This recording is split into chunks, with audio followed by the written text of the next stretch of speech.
that doesn't give a good user experience. Charging infrastructure has to ramp up pretty rapidly. I think there is hope.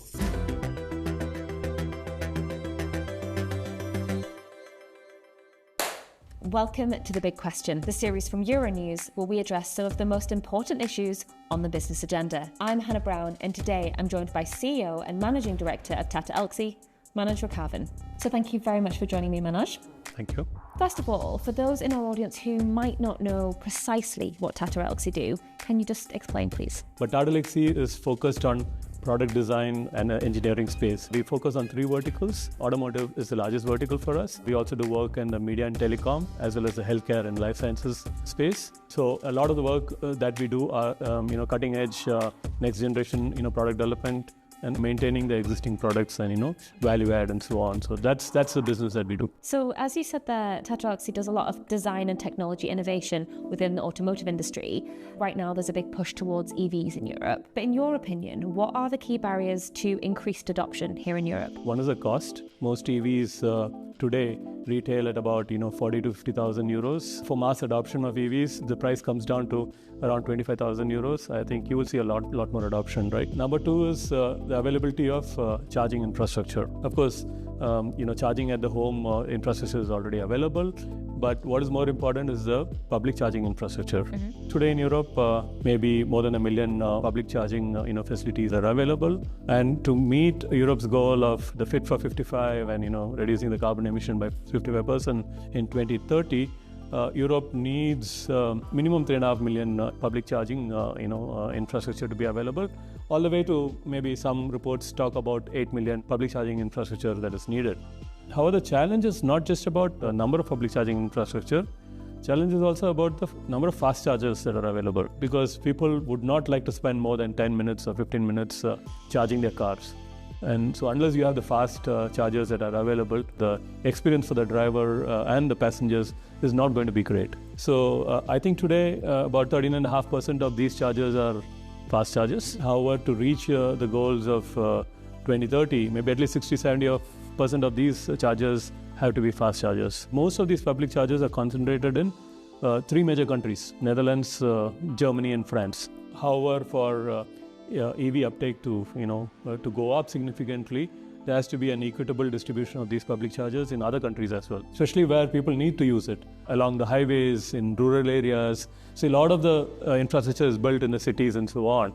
But looking at people driving long distances and so on, availability of these chargers on the highways and in rural areas are also going to be important. The electricity grid itself, right? By 2030, when you have a lot more EV cars on the road and all of them charging into the network, the EV grid has to be updated. These are some of the issues that Europe has to address, before EV can meaningfully pick up speed.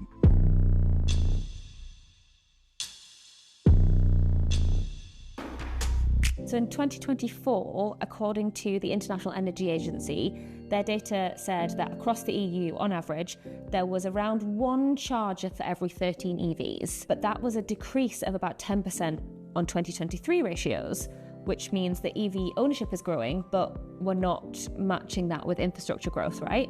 So what ratio should we be looking for? And what would be the consequence if we don't keep up with that charging infrastructure growth? Charging infrastructure has to ramp up pretty rapidly, right?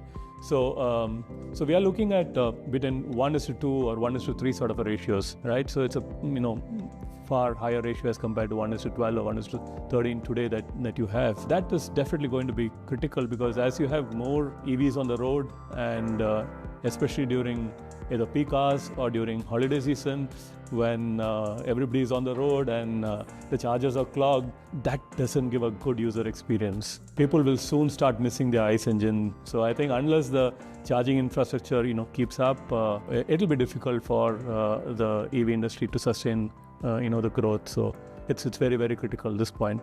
Thinking about what you do at Tata Elxsi, what innovations here can help with this issue, whether that is with chargers or with batteries? In 5 years or in 10 years, we'll have a lot more new materials that come out that, you can charge maybe in 5 minutes, that gives 1,000-kilometer range and so on. So I think the industry demands, range, industry demands fast charging. And I'm sure that all of that will come out in no time. And the range anxiety, I would say, would be a thing of the past, right? I mean, today, if you see some of the technologies that are there in China and so on, there are some OEMs that are talking of, battery swapping. You don't need to wait for you to charge 15 minutes or half an hour and so on. You drive in to a battery swapping center, they remove the battery and give you a fresh, fully charged battery all in under 5 minutes. Of course, when you talk of battery, it is lithium and NMC, and all of these are either rare earth, and the supply is available only in certain parts of the world. And today, if you look at it, only a few countries have monopolized the entire lithium and lithium ore and so on, right? Including manufacturing of all these batteries, also limited to a few countries in the world.